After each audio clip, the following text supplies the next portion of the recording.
मैं बैरागन हूँगी। जिन भेसा मेरे साहिबरी जय, जिन भेसा मोरे साहिबरी जय, सोई भेष धरूंगी, सोई भेष धरूंगी। बाला मैं बैरागन हूँगी, बाला मैं बैरागन हूँगी।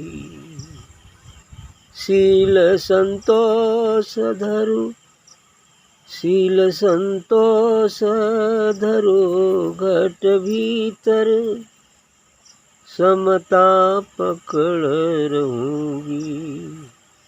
शील संतोष धरु घट भीतर, समता पकड़ रहूंगी।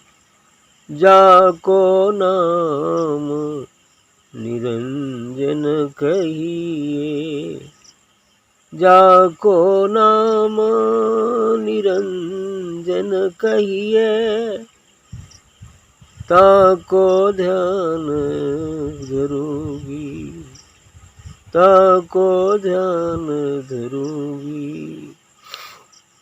गुरु के ज्ञान रंगू तन कपड़ा, गुरु के ज्ञान रंगू तन कपड़ा, मन मुद्रा पहिरूंगी, मन मुद्रा पहिरूंगी। प्रेम प्रेम प्रीति सो हरि गुण गाऊं, प्रेम प्रीति सो हरि गुण गाऊं। चरणन लिपट रहूंगी, चरणन लिपट रहूंगी। या तन की मैं करूं किंगरी, या तन की मैं करूं किंगरी, रसना नाम कहूंगी। या तन की मैं करूं किंगरी, रसना नाम कहूंगी। मीरा के प्रभु गिरधर नागर, मीरा के प्रभु गिरधर नागर, साधा संग रहूंगी, साधा संग रहूंगी, साधो संग रहूंगी। बाला मैं बैरागन हूँगी, बाला मैं बैरागन हूँगी। क्या कही मीरे जी, बाला मैं बैरागन हूँगी कि मैं बाला बैरागन हूँगी, बैरागन बनूंगी।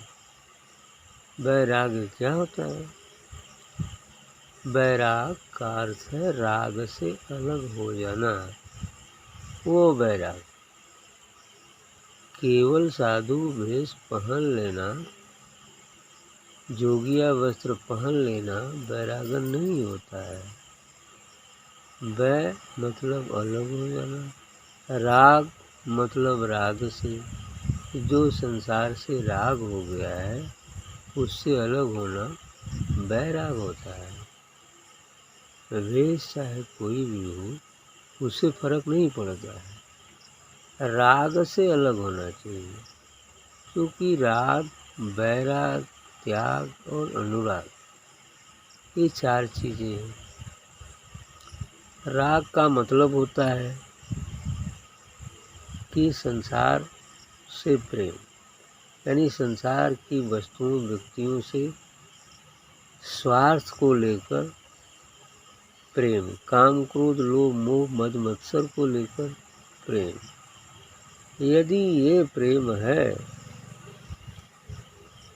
कि सुख हमारे बाहर है, किसी वस्तु या व्यक्ति से मिल सकता है। ये चीज़ यदि हो तो वो राग होता है। और वैराग का मतलब होता है कि सुख हमारे भीतर है।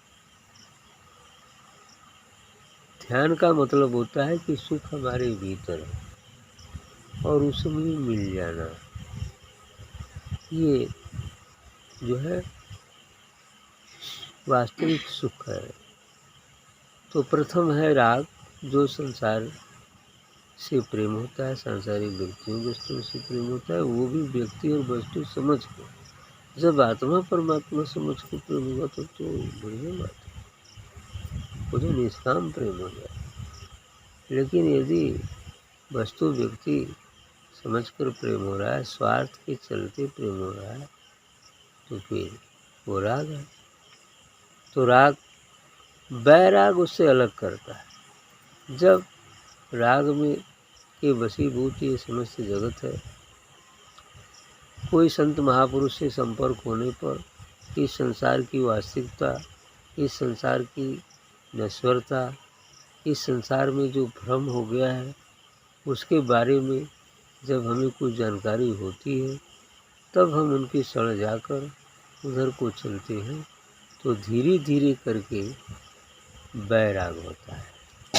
एकाएक वैराग नहीं हो सकता। यदि जो एकाएक वैराग करते हैं, इसका मतलब वो राग को और पकड़ लेते हैं। एकाएक वैराग करने वाले राग में ही रहते हैं। बाहर से तो वैरागी भेष पहन लेते हैं, जोगिया रंगा लेते हैं, घर द्वार छोड़ देते हैं। अब उनका जो विचार है घर में ही लगा है। बस यदि कोनो उधर कष्ट महसूस हो रहा है तो अरे घर में रही तो अच्छा, अब यहाँ तो इतना कष्ट है, ऐसा। तो वो बाहरी वैराग वैराग नहीं होता। वास्तविक वैराग यही है कि मन से राग निकल जाए, ईश्वर की तरफ हम चलना शुरू कर दें, ध्यान साधना सत्संग में चलें, सत्य को आत्मसात करना शुरू करें, तो धीरे धीरे वैराग होता जाता है और एक दिन पूर्ण वैराग हो जाता है। संसार में होते हुए भी पूर्ण वैराग हो जाता है। अब वो चाहे घर में रहे, चाहे जंगल में रहे, लेकिन वैराग, ये हो गया वैराग। वैराग की परम काष्ठा त्याग हो जाता है। जब वैराग अपनी सुप्रीम स्टेज पर पहुंचता है, तो संसार में होते हुए भी संसार या सांसारिक वृत्तियों का त्याग हो जाता है। और त्याग की पराकाष्ठा अनुराग है। अनुराग का मतलब ईश्वर व सद्गुरु से प्रेम, पूर्ण प्रेम हो जाना। अब सब में ईश्वर को, सद्गुरु को देखना, सब में उसी का अनुभव करना, यानी जहाँ ये हो जाता है, अनुराग पराकाष्ठा पर पहुँचता है, तो हम शून्य हो जाते हैं और समाधि घटित हो। यही है स्टेज। जहाँ अनुराग पराकाष्ठा पर पहुँचता है, अब उसके बिना रहा नहीं जा सकता, प्राण अबदप करने लगते हैं। उस स्थिति में समर्पण घटित हो जाता है और शून्य घटित होता है। बस हुआ समझ, यही बात होता है। आगे कहते हैं कि जिन भेषा मैरो साहिब रीझे सोई भेष धरूंगी। मीरा जी कहते हैं कि जिस भेष को धारण करने से मेरे साहिब, मेरे प्रीतम सदगुरु व परमात्मा रीझते हैं, खुश होते हैं, तो उसी भेष को मैं धारण करूँगी। जिन भेषा मेरे साहब रीझे सोई भेष धरूंगी। अबू जैसे भेष में खुश रहे, वही धारण कर लूँगी। आगे क्या कहते हैं कि शील संतोष धरो घट भीतर। कहते हैं इस अंदर, अपने मन के अंदर, अपने शरीर के अंदर शील और संतोष, इन्होंने कहा कि मैं शील, सबके साथ शील प्रेम का व्यवहार करूँगी और किसी भी स्थिति में संतोष धारण करूँगी, धैर्य धारण करूँगी। तो ये संतोष, ये धैर्य, शील, ये सब श्रृंगार है जीव का। शील, संतोष, क्षमा, दया, करुणा, सहानुभूति, और क्या क्या, सत्य, अहिंसा, आस्तिक, ब्रह्मचर्य, ये सब 16 श्रृंगार है। धीरे धीरे ये श्रृंगार होना शुरू हो जाता है, उसके अंतर्गत ये सब गुण आना शुरू हो जाता है। तो शील संतोष धरो घट में समता पकड़ रहूँगी। बढ़िया बात कह दिया, समता पकड़ रहूँगी, यानी सभी स्थिति में समान भाव बरतन। हाँ, समम पश्यन् हि सर्वत्र दुखानि च सुखानि च, कि दुख में और सुख में बराबर भाव बरतना, ये समता है। तो ये समता में रहना, ये अच्छी बात है। दुख आया, कोई बात नहीं, हमारे ही प्रारब्ध का फल होगा, आ गया, विधि का ऐसा विधान होगा, आ गया। दुख का कारण क्या होता है? राग होता है। अब हमसे जिससे अधिक लगाव होता है सांसारिक स्तर पर, तो अब उसको कुछ दुख हो जाए, कुछ घटना घट जाए, तो हम बहुत बेचैन होते, बेसब्री होती है। लेकिन वह लगाव आत्मिक स्तर पर हो जाए तो संपूर्ण संसार से उसका लगाव आत्मिक स्तर से देखा जाए, सबको आत्मा ही देखता है, समझता है, आत्मा समझकर बात करता है। तो फिर यदि कुछ हो जाए तो वो ये भी तो दिखता है, विशिष्ट का ये नियम, यदि जिसके जाने का समय आ गया है, यदि वो चला ही जाएगा तो क्या हो जाएगा, क्योंकि टिकट तो पहले से ही कटा हुआ है ना। तो यदि चला ही गया तो क्या हो गया, अब उसको दुख नहीं होगा, है ना, नहीं सकते। जिसको ये विश्वास हो गया है कि नहीं, करने कराने वाला सब एकमात्र सत्ता है, उसी की मर्जी से सब होता है, और जो दुख आते हैं हमारे ऊपर वो हमारे ही कर्मों के प्रतिफल हैं, जो सुख आते हैं वो भी हमारे ही कर्मों के प्रतिफल हैं। हमने उन्हें बोया है पहले पूर्वजन्मों में, आज हम काटते हैं। बस ये समझ ले, फिर समता आ जाएगी, है ना। तो इसलिए कहती हैं कि समता पकड़ रहूँगी, कि मैं समता पकड़ के रहूँगी। जाको नाम निरंजन कहिए, ताको ध्यान करूँगी। देखिए अब साफ करिए, जिसको हम निरंजन कहते हैं, निर्वाण कहते हैं, जो देखने में नहीं आता है, नहीं है धनंजन, जिसको हम देख न सके, निरंजन, है ना। तो जो इन आँखों से देखने में नहीं आता, उसका ध्यान करूँगी, अर्थात वो परम सत्ता, वो दिव्य सत्ता जो नूरी है, जो प्रकाश है, अब उसका ध्यान करूँगी। इसलिए उन्होंने कहा, अर्थात हम अपने निस्वरूप आत्मा व परमात्मा का ध्यान करेंगे। तो कहते हैं जाको नाम निरंजन कहिए, ताको ध्यान करूँगी। मैंने उसका ध्यान हम करूँगी जो निरंजन है, जो दिव्य रूप से है, उसका ध्यान करूँगी। साथ ही जिसके माध्यम से वो ध्यान करने का अवसर प्राप्त होता है, वो तो ध्यान करना ही पड़ेगा, लेकिन उसी में हम निरंजन को भी देखेंगे। लेकिन शुरू में तो निरंजन दिखलाई नहीं देगा, है ना। शुरू में तो सूक्ष्म और स्थूल ही दिखाई देगा, लेकिन चूंकि वह सूक्ष्म और वह स्थूल निरंजन में मिल चुका है, तो धीरे धीरे उसका भी ध्यान करते करते एक दिन हम निरंजन को प्राप्ति ही हो जाएगी। या निरंजन कृपा करके हमें बुला लेगा कि भैया बड़ा ध्यान किया, चलो आ जाओ, है ना। जैसे वो भृंगी साधना की जो बात कही है, वो कीटाणु है ना, कीट भृंग की याद करते करते कीट हो जाता है, अरे क्या हो जाता है, भृंग हो जाता है।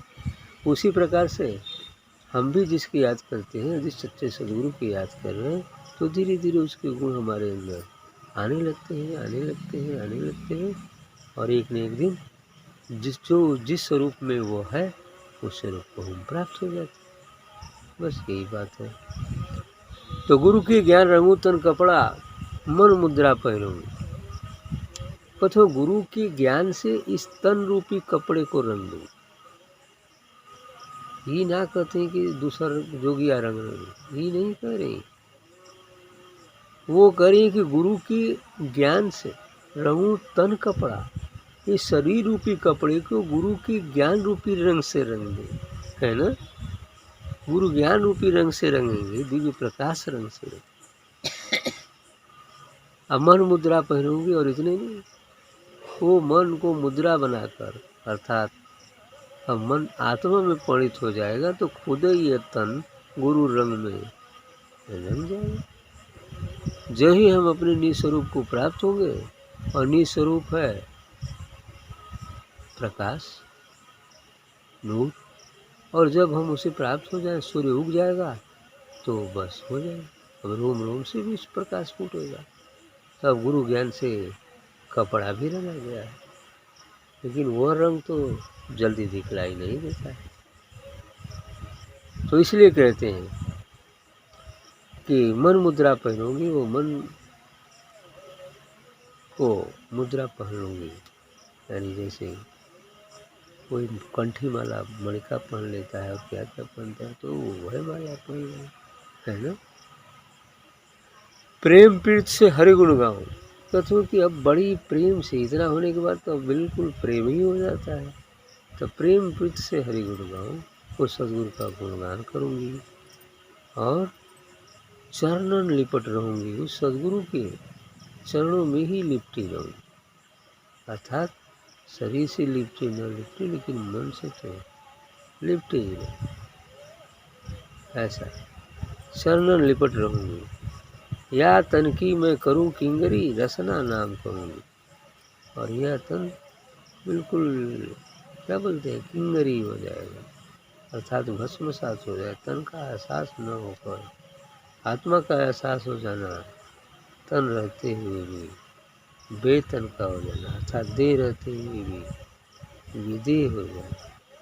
रसना नाम कहूँगी, और इस वाणी से, इस रचना से बस वही सदगुरु सदगुरु सदगुरु, सतनाम सतनाम, बस यही करो, नाम करो। मीरा की प्रभु गिरधर नागर, साधु संग।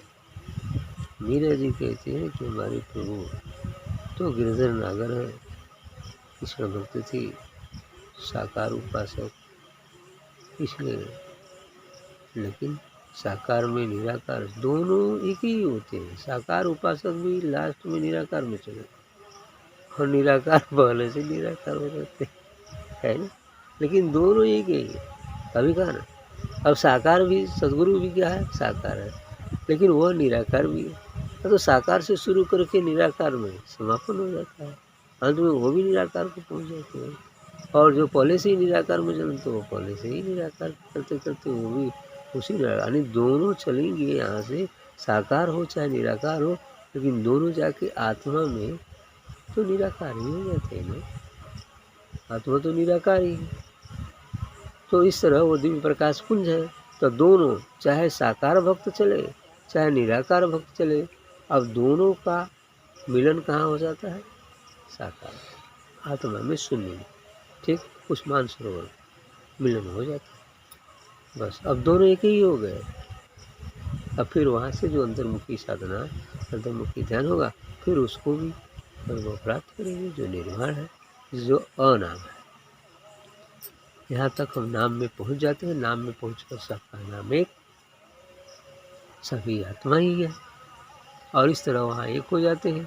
फिर हम जो अनाम है बातें को मीरा की प्रभुजन है साधु संग, साधुओं की संगत करेंगे, है ना, साधु संगत, साधु संगत संत महापुरुषों की।